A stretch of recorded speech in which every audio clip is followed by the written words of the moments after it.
Pro Ultra Omega-3. And Belfour Property Restoration, restoring more than property. For more information, visit BELFOR.com.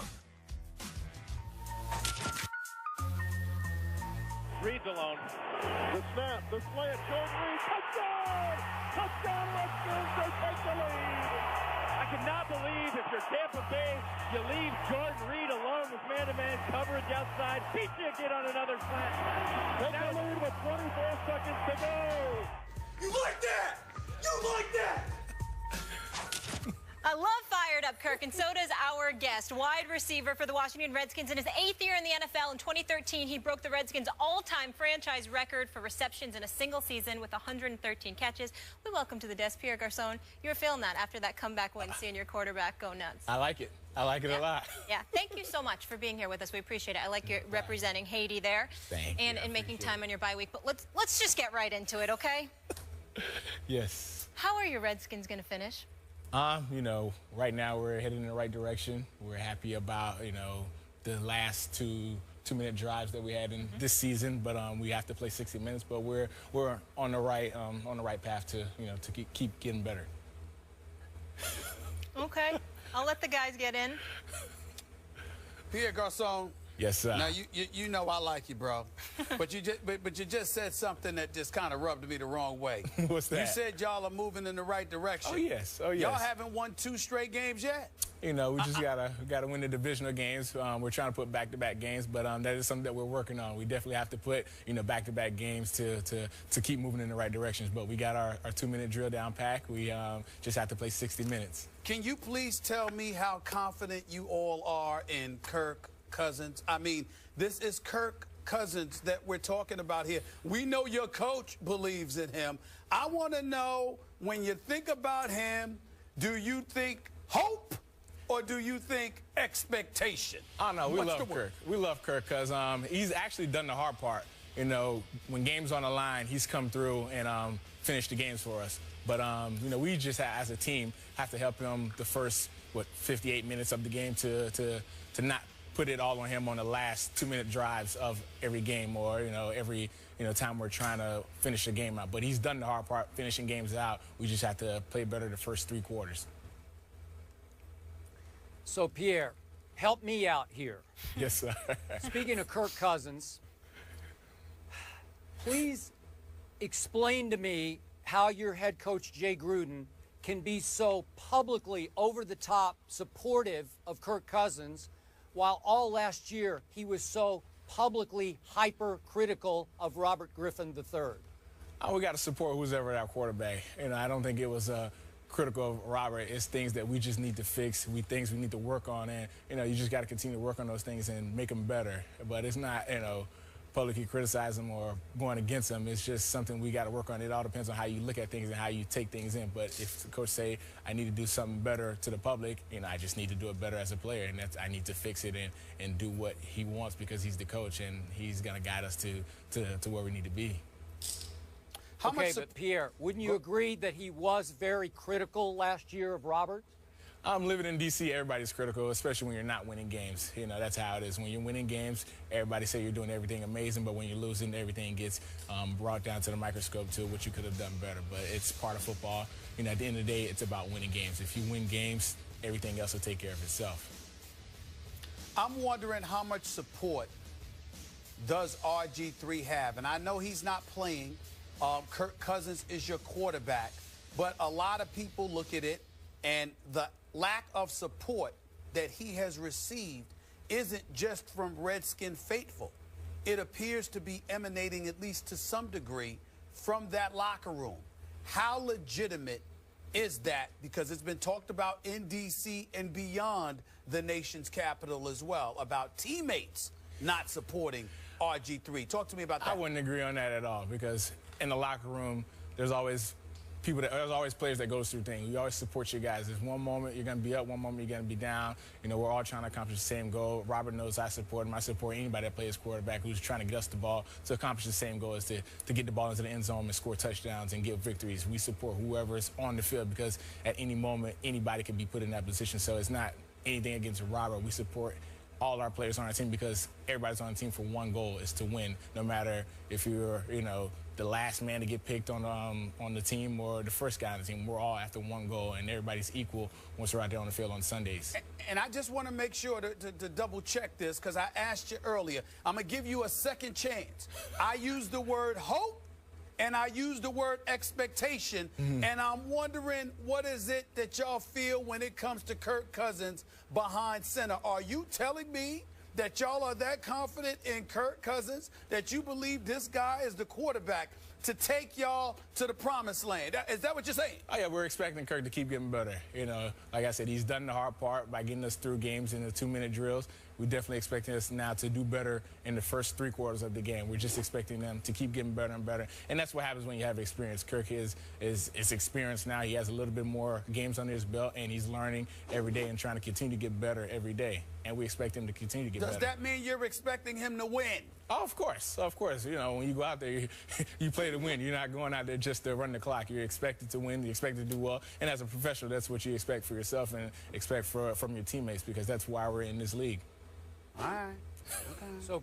So Pierre. Yes, sir. If Kirk Cousins is going to actually get better and better, how much do you believe that Robert deserves a shot starting over with another team? Would you like to see that happen for his sake?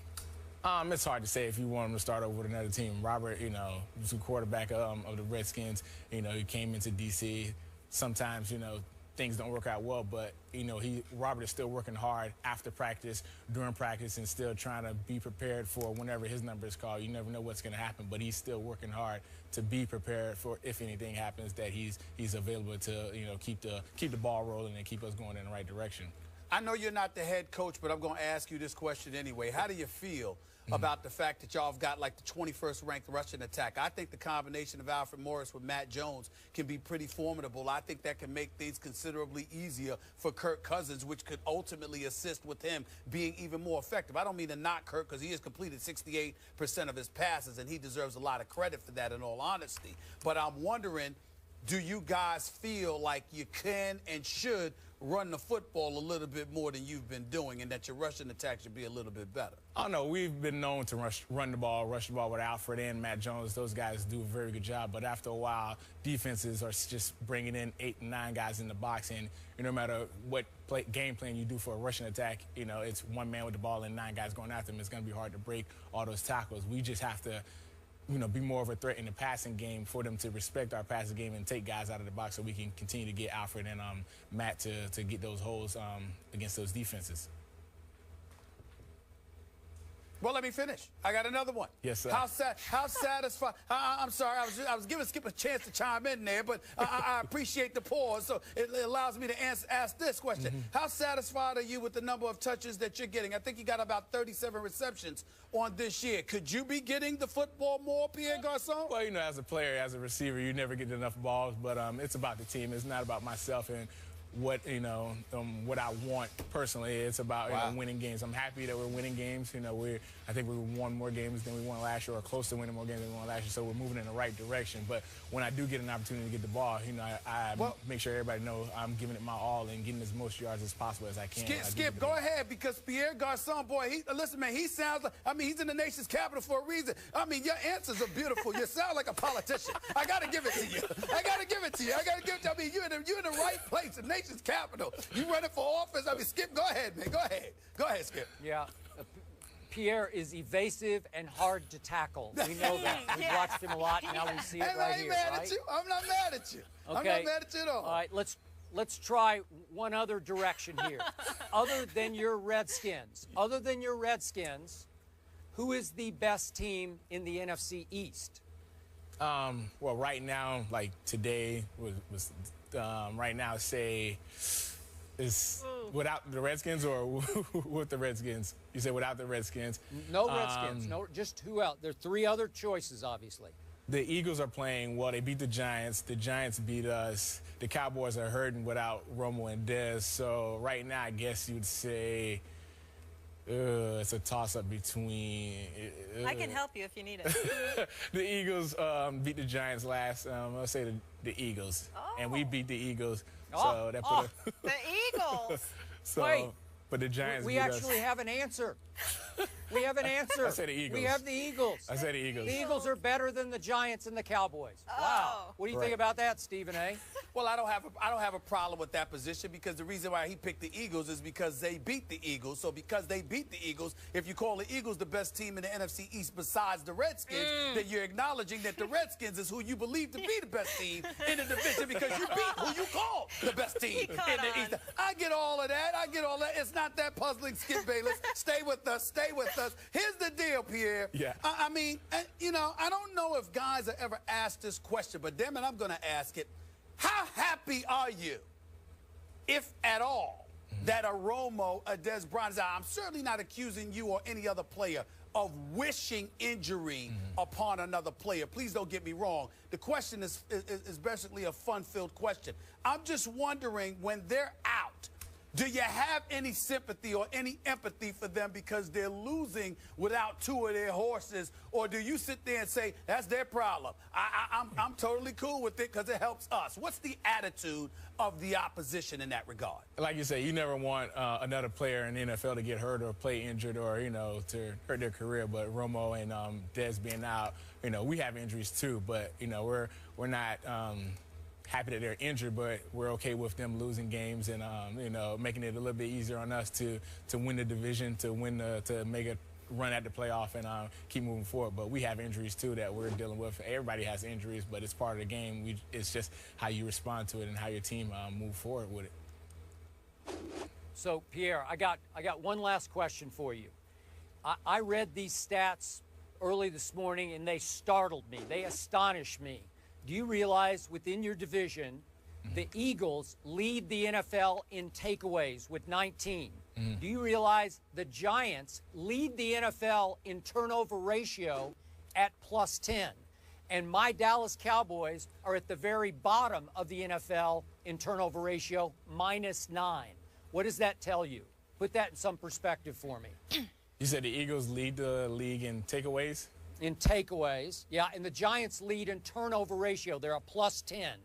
And my Cowboys are dead last in the whole NFL, -9. I guess the Cowboys got to get some more takeaways. That's correct. Thank you very much. They haven't had one for 4 games. And, you know, 4 games, my Cowboys haven't. I'm sure if the offense helped them a little bit, the defense could be more aggressive. Not sure how else you can really look at it. You just need some takeaways on defense. All right. You're out of the crossfires for now. You did a good job with that. No diva receiver here, but thank you for catching that game winner against the Eagles. I appreciate that. You'll be back with us in just a bit in the show? Okay, up next, we head to the association. Back at the scene of the crime, Thabo Sefalusha explains why he's suing the city of New York. The guys will react after the break.